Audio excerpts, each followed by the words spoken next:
Avis vascular centre మన దేశంలోనే the best varicose vein hospital. Sindhu Tolani గారి యాక్టింగ్ కానీ సూపర్ ఉంటుంది. సినిమా ఆడలేదు సార్. ఎంత లాస్ అయ్యారు సార్ సినిమాలో? మొత్తం పోయింది. ప్రతి రూపాయి పెట్టింది, ప్రతి రూపాయి పోయింది. ఎంత పెట్టారు?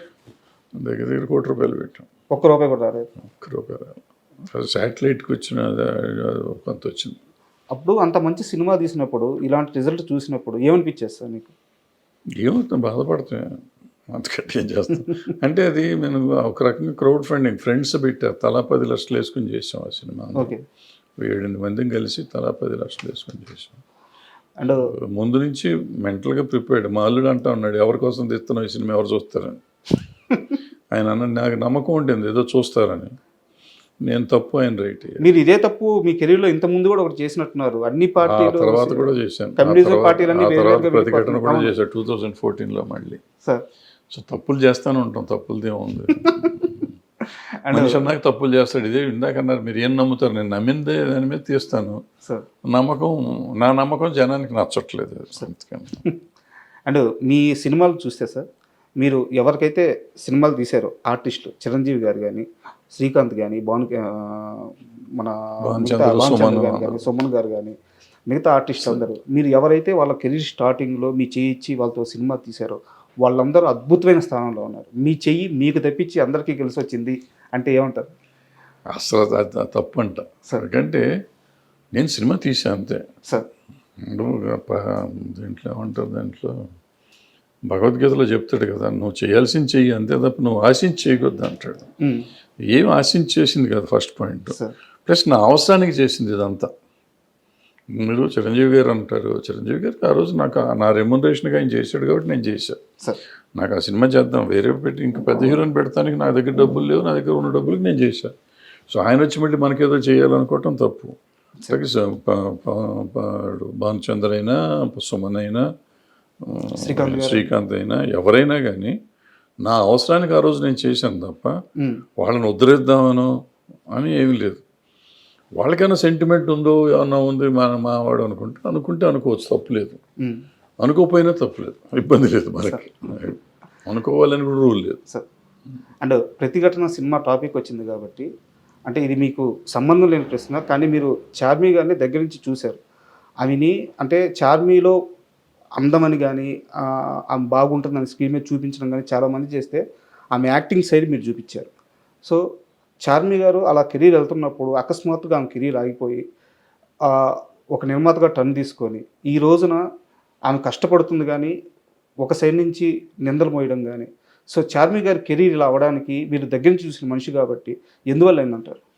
కెరీర్ అని కాదు, నేను అనుకుంటే ఆమె అంతకుముందు సక్సెస్ఫుల్ హీరోయినే. అవును. తర్వాత మన సినిమా చేసింది ఆమె, బాగా నమ్మకం ఉంటుంది. తర్వాత పూరి గారి సినిమా ఏదో చేసింది, పేరు గుర్తులేదు, జ్యోతిలక్ష్మి. అది కూడా ఆమె అద్భుతమైన పెర్ఫార్మెన్స్ చేసింది, మంచి కథ. 2 సినిమాల్లోనే ఆమె ఎక్సలెంట్ పెర్ఫార్మెన్స్ ఇచ్చింది. ప్రాబ్లం చిరాకేసి ఉంటుంది, వీళ్ళు మంచి సినిమాలు చూడరు, మంచి పెర్ఫార్మెన్స్ చూడరు, వీళ్ళకి అనవసరం మనం చేయటం అని ఆమె రూట్ మార్చుకుని ఉంటుంది. మార్చుకొని ప్రొడ్యూసర్ అయింది. సరిగ్గా ఈ ఇండస్ట్రీలో 100 మంది అంటే 100 అంటారు. ఆమె చేసుకుంటానే పోతుంది, పట్టించుకోవట్లేదు కదా. తన కష్టం తను పడుతూనే అంతే కదా, పడిని అయిపోయింది. మనం దాని గురించి కామెంట్ చేయటం ఎందుకు? ఆమె షీ ఈస్ డూయింగ్ గుడ్. డబ్బులు సంపాదించినప్పుడు సంపాదిస్తున్నారు, పోగొట్టినప్పుడు ప్రొడ్యూసర్ అనే వాళ్ళకి తప్పదయ్యింది. సార్ మీరు సినిమాలు చేసేటప్పుడు మీ తరంలో, అంటే తరం అంటే మళ్ళీ మీ ఏజ్ గుర్తు చేయడం అది కాదు నా ఉద్దేశం, మీరు సినిమాలు చేసేటప్పుడు సార్ హీరోలని విపరీతంగా ఆరాధించేవాళ్ళు. అయితే దాంట్లో ఎలాంటి ఒక ఫేక్ ఉండేది కాదనమాట. అంటే ఎవరో పక్క నుంచి జనాలను పుల్ చేయడం అలాంటిది ఏమి ఉండేది కాదు. హీరో రోడ్ల మీదకి వస్తే దేవుళ్ళుగా చూసేవాళ్ళు. కృష్ణ గారిని కానీ, ఎన్టీఆర్ గారు కానీ, ఏఎన్ఆర్ గారు కానీ, వాళ్ళందరినీ కూడా నిజంగా దేవుళ్ళలాగే చూశారు. అదంతా చాలా రియలిస్టిక్గా, చాలా రియాలిటీగా జరిగిన సందర్భం అది. బట్ ఈరోజు ఇండస్ట్రీలో పరిస్థితి చూస్తే యూట్యూబ్లో పాటలకి వ్యూస్ కొంటున్నామని చెప్పి నిర్మాత చెప్తున్నారు, ట్రైలర్ వ్యూస్ కొంటున్నామని చెప్పి నిర్మాత చెప్తున్నాడు. సో జనాల్ని పుల్ చేస్తున్నారు. అంటే హీరోని ఒక బ్రహ్మపదార్థంగా పెట్టి చుట్టూ హీరోని లేపడానికి మళ్ళీ వీళ్ళే ఎదురు డబ్బులు పెడుతూ ఆఖరికి బుక్ మై షోలో రేటింగ్కి కూడా డబ్బులు పెడుతున్నారు.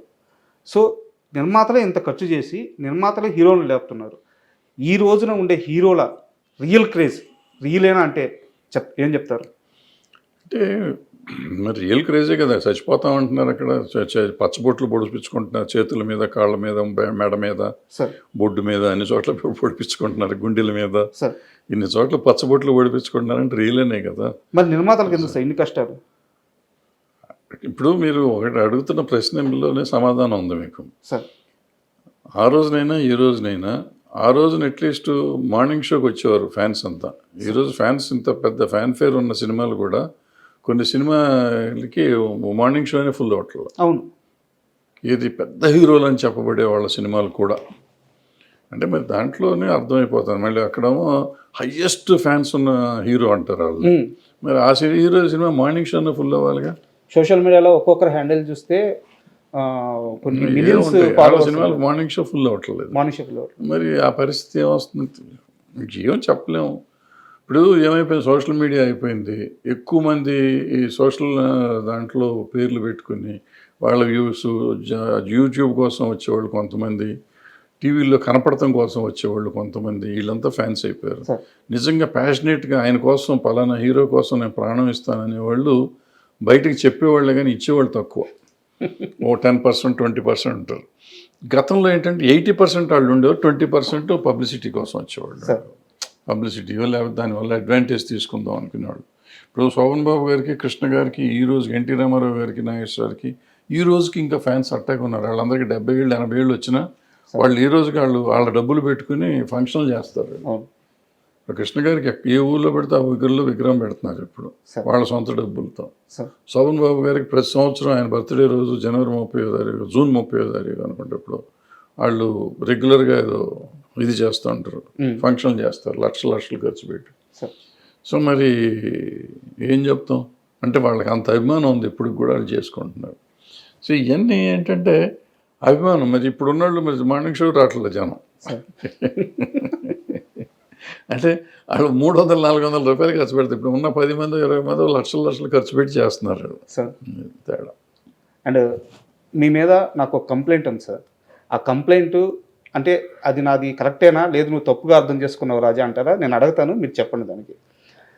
దాసరి నారాయణరావు గారు సార్ ఇండస్ట్రీకి పెద్ద దిక్కు.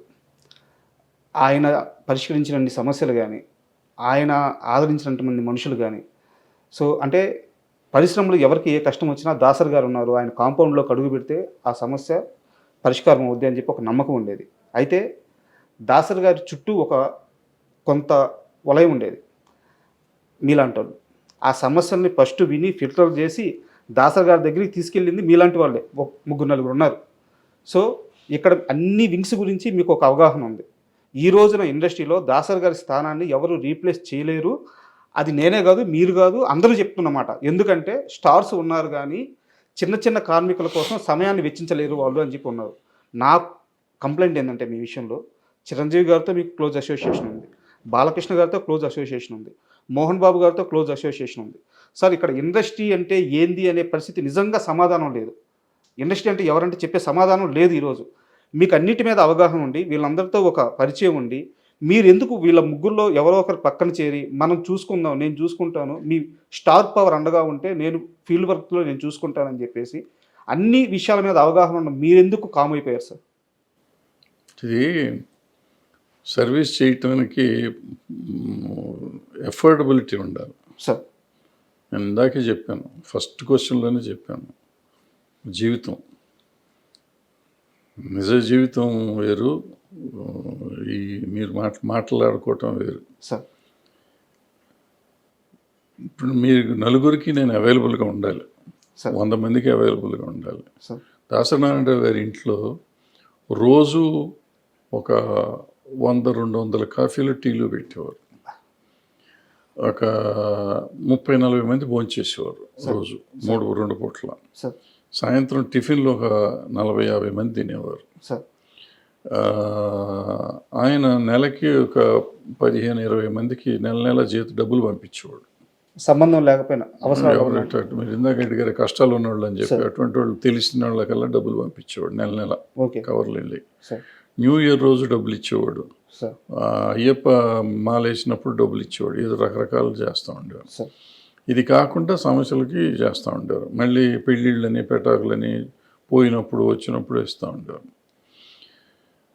ఇందులో ఏ ఒక్కటి నేను చేయలేను. నేను ఒక్కళ్ళకి రోజు ఇప్పుడు ఫర్ ఎగ్జాంపుల్ మీరు సమస్య ఉండి వచ్చారు. మీకు మంచినీళ్ళు కూడా నేను ఇవ్వలేను. సార్ పూర్వకాలంటే మంచినీళ్ళు ఫ్రీగా వచ్చాయి. ఇప్పుడు మంచినీళ్ళు వాటర్ బాటిల్ కొనాలి. వాటర్ బాటిల్ కొంటే ₹10 అవుతుంది. మీకు మంచినీళ్ళు ఇస్తే నేను ₹10 ఖర్చు పెట్టాలి. సార్ సమస్య మీది, ఖర్చు నాది. సార్ నేను పెట్టే పరిస్థితిలో లేను. నేను చేయలేను అంత. సో చేతకాని విషయంలో జైలు పెట్టి ఎవరికీ న్యాయం చేయలేను. ఫర్ ఎగ్జాంపుల్ మీరు చెప్పిన పలానా హీరో గారితో అసోసియేటే చేయమన్నారు. సో నేను దగ్గర రోజు ఆయన ఇంటికి వెళ్ళాలి. ఆయన ఇంటికి వెళ్ళాలి, అది మా ఇంట్లో ఉండాలి. మా ఇంట్లో ఉంటే ఈ చెప్పిన ఖర్చులు నేను భరించలేను. ఆయన ఇంటికి వెళ్తే ఆయన చిరాకు పడతాడో చూసుకుంటాడో తెలియదు. వాళ్ళ ఇష్టాలు ఉండాలి. వాళ్ళ సైడ్ నుంచి అది ఉండాలి. సార్ మన సైడ్ నుంచి మనం వెళ్ళి దాన్ని బలవంతంగా రుద్దకూడదు.